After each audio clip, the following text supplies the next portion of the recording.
Well, it's that time we head to the quarterfinals, Carrie, and we had some good games here in the second round. It seems like it's cliche. Every round we seem to have good rounds. Obviously, most of the games went as expected. You take a look at our side of the bracket here in the north, and obviously the big game that everybody was really paying attention to played out as advertised, and that was the game with Forreston and Annawan-Wethersfield that saw the Titans win 30-26 after they were up 18-0, and Forreston came back to take the lead 20-18, and then they went back and forth on a couple scores there. That game was definitely a tale of two halves. Annawan really took it to him, and then Forreston came back and answered in the second, but just didn't have enough in the gas tank, I don't think. Yeah, Forreston showed a lot of resiliency in that game to be able to come back from being down 18-0. But a lot of what you said, they didn't have enough in the tank. They had too many mistakes. Hats off to Annawan-Wethersfield as well. I mean, they played lights out. They came ready to take on the defending state champs. They knew coming to the NUIC they were going to get a matchup of a physical football game, and they definitely set the tone early on with their own physicality as well. And it really set the tone early in that game when, right from the kickoff, forced an onside kick, recovered it, drove down to the Titan 21, and the Titans turned them away on down. So that really set the tone there because 3 plays later, Quagliano hit Shaw for a 73-yard touchdown and set the game in motion there. Moving around, Morrision took care of Hiawatha 44-12. Lena Winslow knocked out Orangeville 52-8. Unfortunately, we knew one of those two teams was going to go home this week out of the NUIC. Similarly to the Aquin and Stockton matchup. Yep, precisely. And Aquin won that game 27-18. Game down in the southern bracket that really stuck out was that of Central A&M as they beat Fisher 69-34. Arcola squeezed one out with Greenfield Northwestern 23-14. Another game that a lot of people weren't sure who to pick here was that between Argento, Oriana, and Carrollton, where the Hawks pulled that one out 48-35. And then Athens squeezed one out with CPC 24-6. So with that, your defending state champ and your defending runner-up were both knocked out in the second round of the playoffs. Since the 8-class system was developed in 2001, the state champ has never repeated, and likewise the state runner-up has never won state in the following year after getting to state and losing. And that trend's going to continue here in 2019 as well. So we're going to get a new state champion this year, or at least somebody who did not win state last year. Obviously, there's quite a few teams that have been to the state championship game still remaining, which is always great. You got a lot of heavy hitters left in Class 1A. And really, you take a look at the north side of the bracket, you have the top 4 seeds still remaining. And on the south side of the bracket, Arcola and Central A&M were the 1 and 4 seeds, but you have Carrollton and Athens there at the 6 and 7 seeds remaining. So, obviously, good football there. Moving into Class 2A, the biggest upsets were that of GCMS and Maroa Forsyth. Neither one of those teams will be making it to the state championship game. Obviously, GCMS was the 2-time defending state champ, so they go home. And Maroa Forsyth has been to the Class 2A state championship game each of the last 3 seasons, so they too are making an early exit. It's really no surprise that GCMS lost to Sterling Newman. Those two teams have squared up each of the last 2 seasons, so this was the 3rd straight year that they've met in the playoffs. This time Newman finally getting by the Falcons. Obviously Newman's no stranger to playoff success either. They won that game 21-6. And likewise, Maroa Forsyth lost to Auburn in a rematch of a Week 9 matchup that Maroa Forsyth had won by 2 scores, and Auburn pulled it out 16-14 there. Staying in the north side of the bracket, Knoxville beat Watseka in a big game, 20-14. Fieldcrest had a tight game with Elgin St. Edward early, but they were able to pull it out 35-14. Clifton Central took care of Mercer County 39-28 in what looked to be a pretty good battle there between the Comets and Mercer County. And if you switch over to the south side of the bracket, one team that me and you have been looking at all year is that of Pana, and they cruised over Oakwood 47-20. An upset that game I felt was an upset, you could see it as a toss-up type game, was that of Nashville and Bismarck-Henning, where Nashville beat Bismarck-Henning 28-14. And then you had a rematch of St. Teresa and Tuscola, and St. Teresa just cruised in that one 63-20. So that gives you a look at your matchups in Class 2A. Knoxville and Newman is going to take place in Knoxville. Fieldcrest and Clifton Central are going to play each other, Payne and Nashville, and Auburn and St. Teresa. As we move into Class 3A, we have to say goodbye to our Dupec Rivermen as they bowed out in a valiant effort against Byron 42-14. That was a game that saw Byron up 28-14 at the half, but Dupec did have the early lead at the end of the first quarter, 7-6, before finally running out of gas against the much heavily favored Tigers in what turned out to be that 42-14 victory. So that's going to set up a quarterfinal matchup between two teams that are state favorites, and that's Byron and Wilmington, as those two are going to meet up. Wilmington got by Eureka 28-7. On the other side of the bracket, in the north, Princeton gets by conference rival Spring Valley Hall 16-0, and Paxton Buckley Loda upsets Farmington 27-7. So that was pretty interesting games there. I'm pretty sure that's how it went. Anyway, we'll double check. Beardstown goes down to Quincy Notre Dame 21-7 in the south side. They're going to set up a rematch with Breeze Mater Dei, who beat Fairfield 21-6. Mater Dei destroyed Quincy Notre Dame in their first matchup of the season, so we'll see how that one turns out, but I still like Mater Dei in that game. Another favorite in the south is that of Sangamo member Williamsville as they cruised over DuQuoin 48-14. They're going to meet Vandalia, who is a 23-20 winner over Mount Carmel. So the Golden Aces going home early. Obviously, we got a lot of things to look forward to. We have another NUIC matchup in the quarterfinals. Our final two teams standing, Lena Winslow and Aquin. And we're going to get set to break down that game right now. Well, the quarterfinals return to Lena on Saturday as the Panthers are going to play host to the Aquin Bulldogs. It's the second time in 3 seasons that these two teams have met up in the quarterfinals. Both teams are going to come into this game undefeated at 11-0 after Aquin beat Stockton last week 27-18, and Lena Winslow beat Orangeville 52-8. Both those games were rematches of earlier season games, of which both went in favor of Lena Winslow and Aquin, obviously.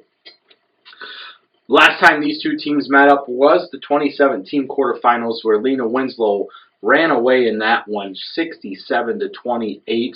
They were up 60-14 at the half in that game, on their way to their only undefeated season in school history. Full undefeated season. Because there were other teams that went regular season undefeated. Yes. So this is Lena Winslow's 4th season of having a regular season undefeated team. So you're right. Obviously, it puts both divisional champs against each other in the quarterfinals for the first time since 2010.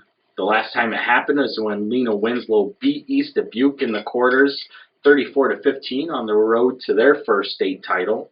It is also the first time that both divisional winners are undefeated as they meet up in the quarterfinals as well. So Obviously, you have two storied programs here. You take a look at some of their information.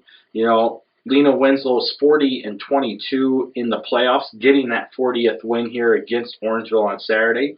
Aquin's right behind them at 39-23. Both of them are three-time state champions, so they share the conference record for most state titles with Dakota, Galena, and Forreston. God, how could we forget Forreston? I mean, literally, theirs just happened. You take a look at the scoring output, and Lena Winslow's averaging 47.6 points per game. Aquin's averaging 39 points a game. But defensively, Lena Winslow's given up 8.8 points per game. And if you really want to break it down even further, their starting defense has only given up 40 points on the season. So that's pretty darn impressive there. Likewise, Aquin has given up 19.8 points per game. So obviously their spread is a little bit closer as they're winning on average by pretty much, we'll say 19 points. We'll round that up to 20. Obviously, Lena Winslow got here by way of knocking out Aurora Christian in the first round 46-8. Orangeville 52-8, as we just stated. Aquin beating Fulton in the first round 55-38, and then topping Stockton 27-18 now. We've seen both these teams play multiple times this year. Is there anything that stands out to you when you try to break down what this game is? A lot of people have had this game anticipated since like week 6, week 7, when both teams were undefeated at that point in time as well. That's a really interesting question. All day, I was thinking, and both the teams have such great athletes on both sides. What I think is going to give Lee Wynn the leg up in this competition was just going back to this week's game, yesterday's game. Ormiston had 2 touchdowns. Roby had 2 touchdowns. Jack Setterstrom had 2 touchdowns. And then Benson, I think, rounded it out. And then that's not even including Brucey. There's so many other players that didn't score yesterday. But there are so many players that can score. So with Aquin, you have Wilga, you have Steekel, you have Bowman.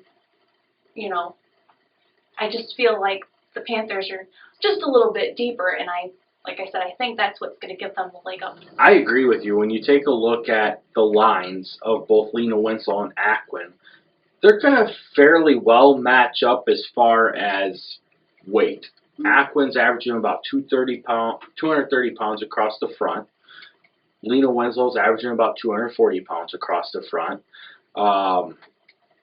Obviously, you take a look at star caliber, and when Lena Winslow places Isaiah Bruce at the tight end position, I honestly think they become even more dangerous than when they have him at the running back position, of which he's a very dangerous athlete no matter where you put him on the field. But when you put that type of player as a tight end, basically another blocker on the line to already go with, Ethan Gift and Jennings Dunker, and then you pack in the rest of it, you have a lot of meat right there that isn't just big, but they're extremely strong.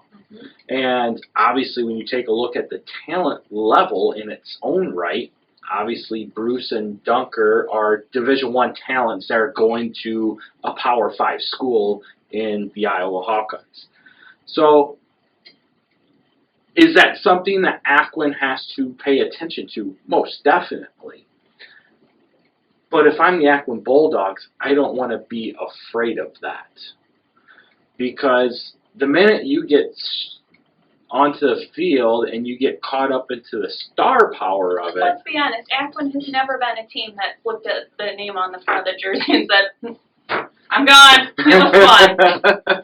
That's true. You're right. I don't think Coach Cooter would allow that to ever happen, and I honestly I don't see the boys having that mentality. And you would hope not, because when you brought up Will Gustafson and Ty Steekel, those two were freshmen that played in that quarterfinal game 2 seasons ago when they played against Brucey and Rob and Sean and Parker McGee and Ian Keel.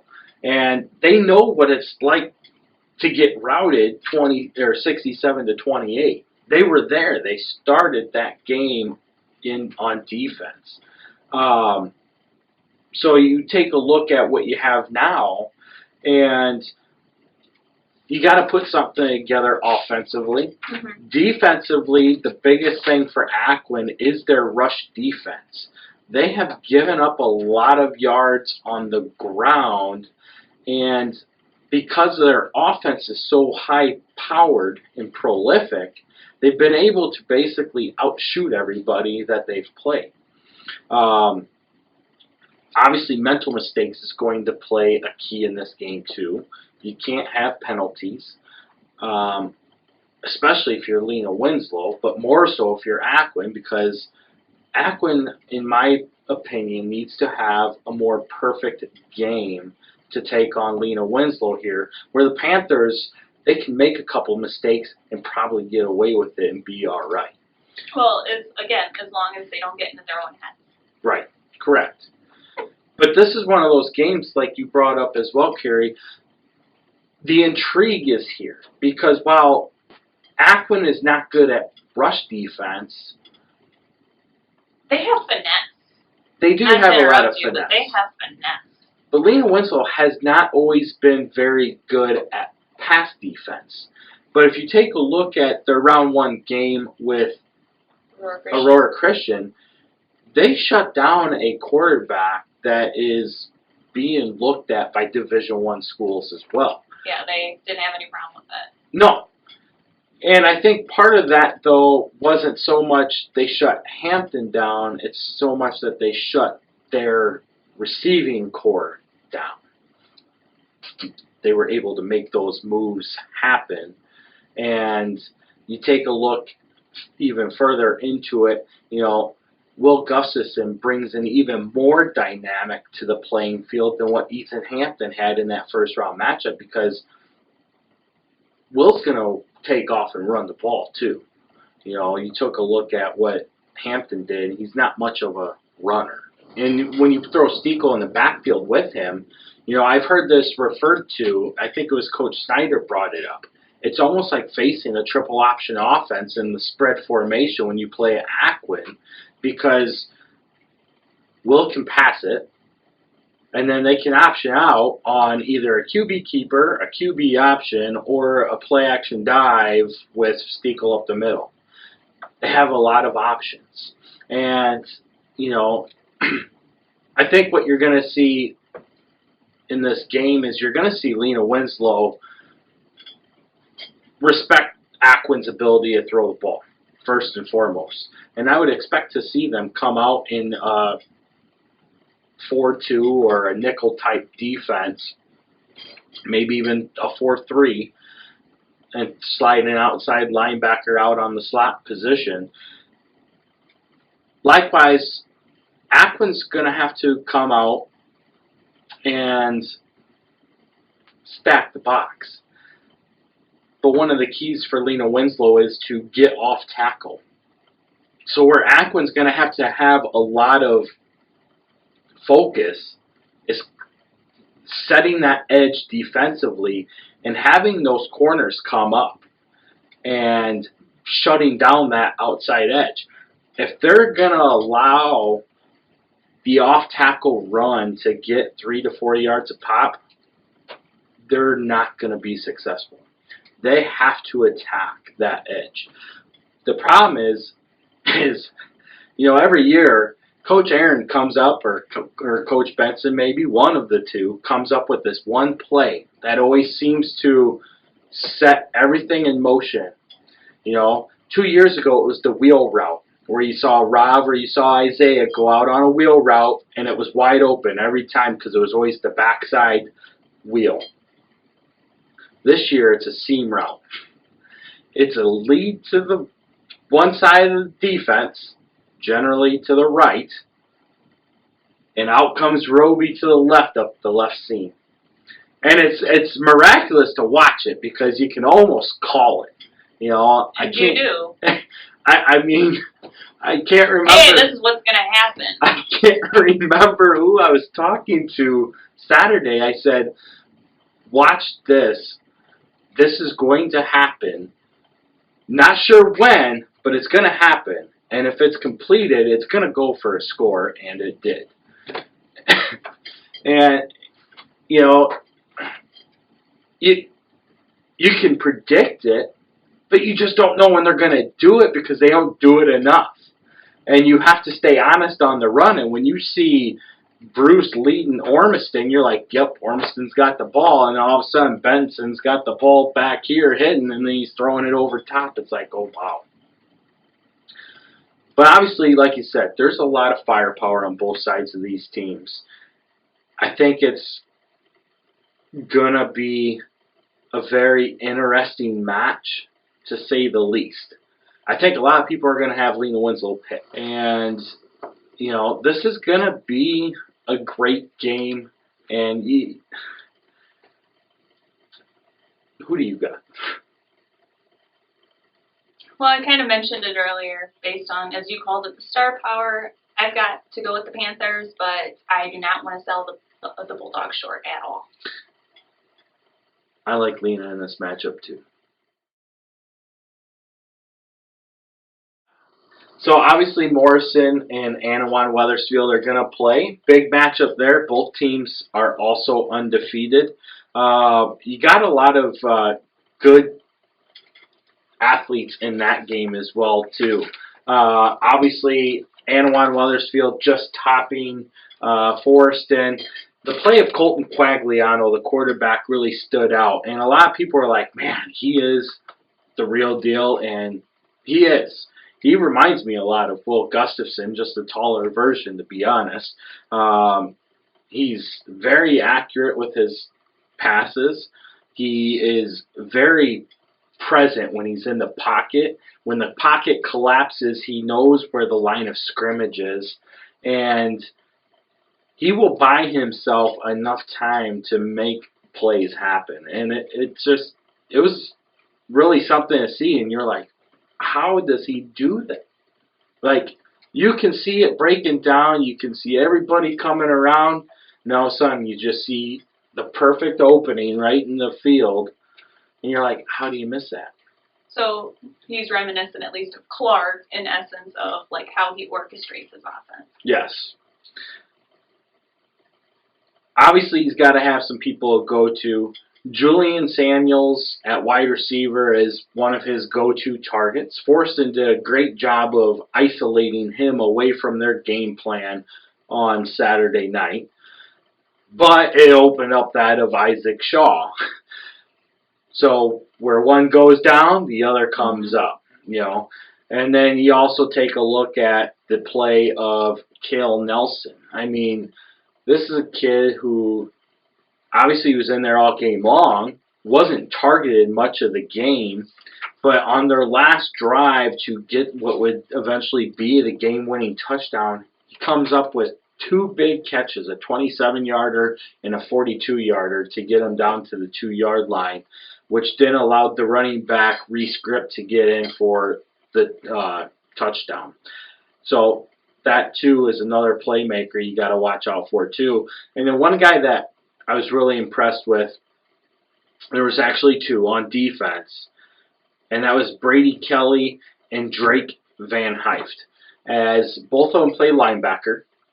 Brady Kelly was the one who got the sack on Color on their last drive to set them back, and then he's the one who picked off Color 2 plays later to seal the game. And Van Hyft was just all over the field. I mean, that kid he's good, and he's fast. And that's one thing with Annawan-Wethersfield and Morrison that you're going to see collectively, is the fact that both these teams are very, very fast. I mean, that's one of their team strengths, team speed. Neither one of them are very big. I would say that they averaged around the size of Milledgeville last year, maybe slightly to the degree of Forreston this year. But they got the ball really well. And, you take a look, too, at Tevin Baker on the offensive and defensive lines. He was a pretty disruptive force as well for Annawan-Wethersfield. Switching gears to Morrison, they got some playmakers in themselves. Obviously, you have Nathan Helms at quarterback. You have Keegan Anderson at running back. You have Hunter Newman at running back. And Newman's only a sophomore, but that kid is a stud. And him and Anderson together are fast. I mean, fast. It's just amazing to watch. They have Riley Wilkins at fullback as well, so they'll run their double wing compared to Annawan's spread.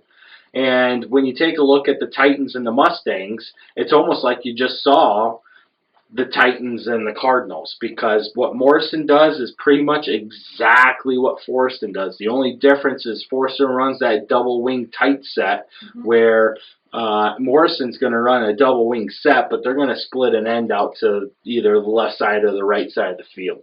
On the defensive side of the ball for the Mustangs, what we talked about earlier in this segment about Aquin needing to set the edge and close that edge off against Lena Winslow, Morrison does a great job of setting that edge and shutting off outside run game. And Annawan-Wethersfield did a heck of a job with it against Forreston as well.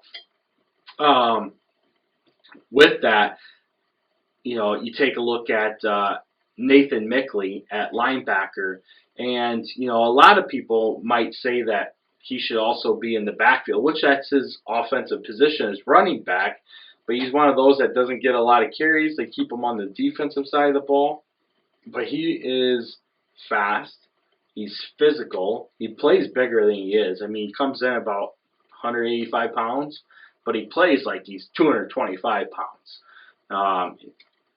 He is a lot of fun to watch. Well, for the team overall, I know we've talked about them being a fast team. You've also brought up just in our past conversations that they are not very strong on the line. So, you've got those faster players that help make up for that. Correct.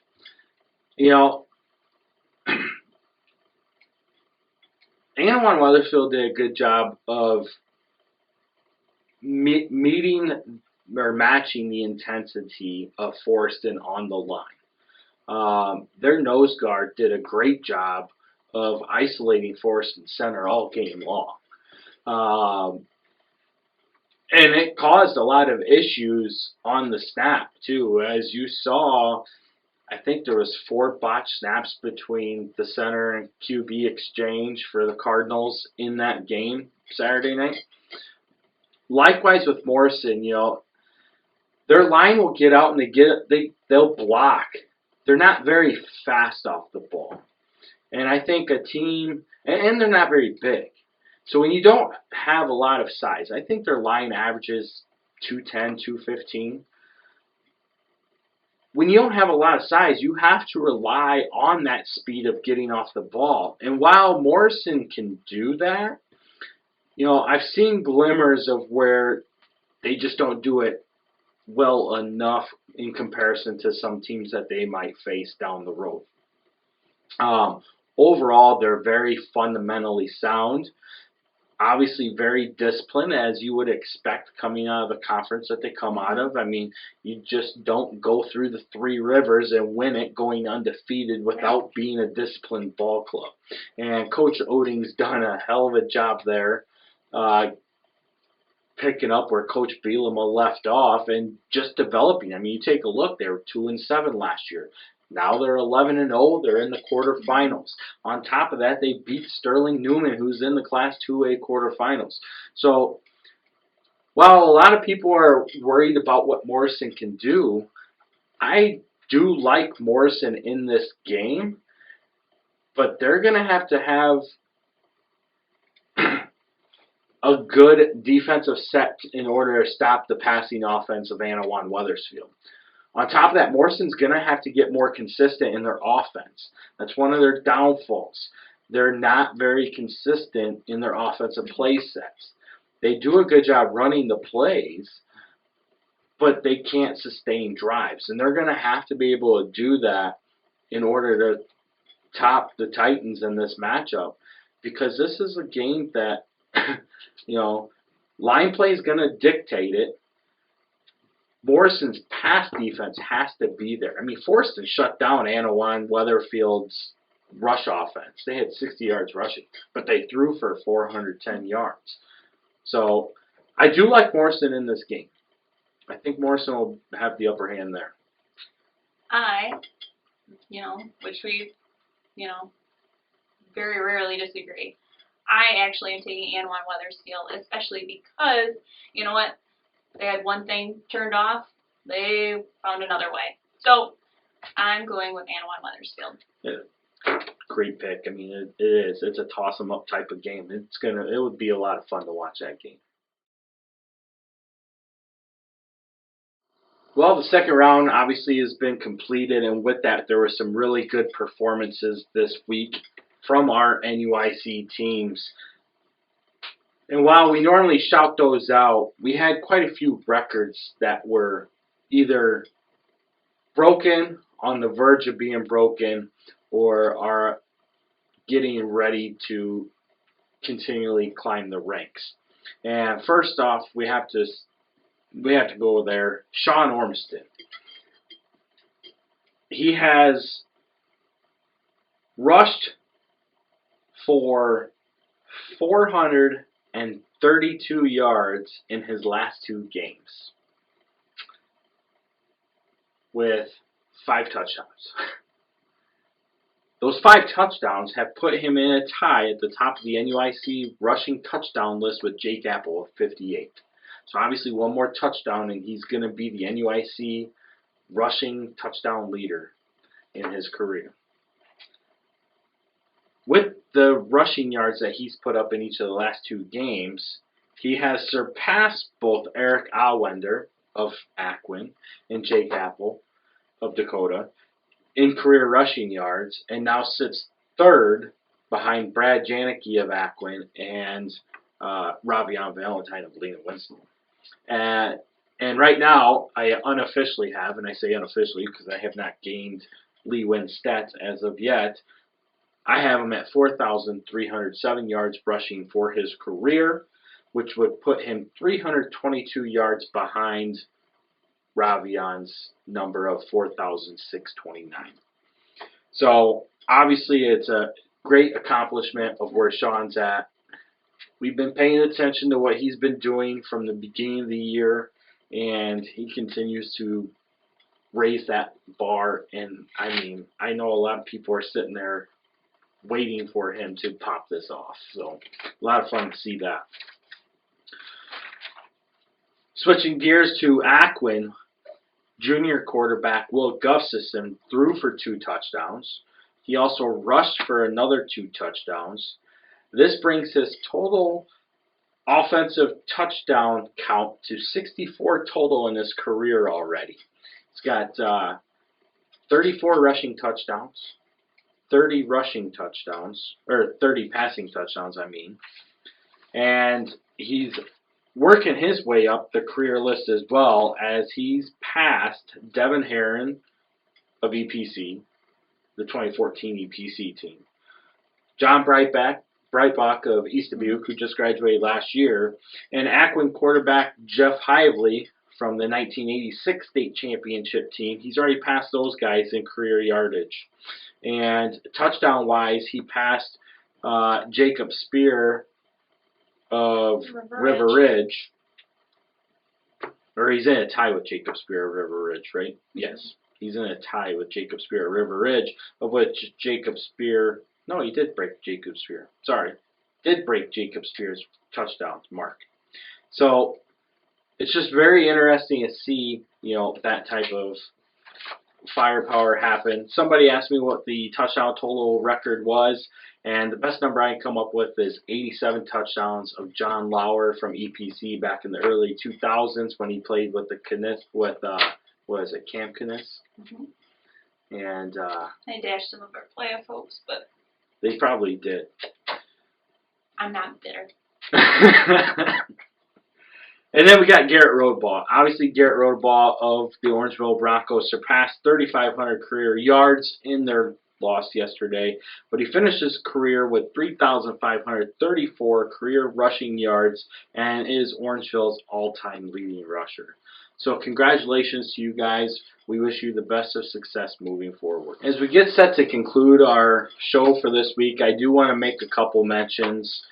One, the Blackhawk Warren Warriors have reached the WIAA semifinals. They will play Lord's Academy at Middleton High School at 7 o'clock on Friday night for the chance to get to Camp Randall next week for the state championship game. And what a turnaround for the Warren Warriors, obviously, because Blackhawk is the defending state champs. The year before that, they were the state runner-up, so they've been accustomed to some success here. But for the Warren kids to be able to get a part of the co-op, for them to put this together, it's exciting times for the Warren community. Well, even listening to the coach after the game, you know, he was discussing how great it's been to have that extra addition and how they welcomed him with open arms, and so it's just, it's a feel-good story. It is. It's excellent. So they play 7 o'clock at Middleton High School against Lord's Academy. Another NUIC matchup is also taking place Friday night. It is River Ridge at Polo in the Illinois 8-man semifinals. The winner of that game is going to play on Friday, November 22nd at Monmouth College for the state championship game. Very cool. Yeah. Both those teams obviously left the NUIC for football reasons to go to 8-man football due to number issues. Both of them have had excellent seasons in the 8-man league this year. To see them at the level that they're at, they've played earlier in the season, of which Polo won that contest. It's actually the closest contest Polo has had all season long, as they are right now the heavy favorite to upset the defending state champs, which was Milford Cisna Park. So winner of that game is going to go to the state championship, like we said, Monmouth College. So that's really cool as well. It's another matchup to keep your eye on. Yeah. And then, of course, we got our matchup. We already got a kickoff for that one. That's going to be at 1 o'clock in Lena at the Lee Wynn Athletic Bowl. And hey, before you go, I want to shout out our sponsor for Player of the Week, Eric White. His cheese curd stand will be at Lena.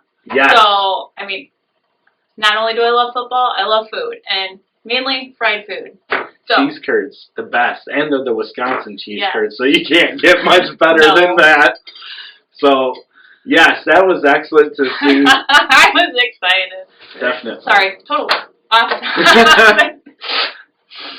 But, no, it's exciting. That game is a kickoff at 1 p.m. It will be aired on Big Radio.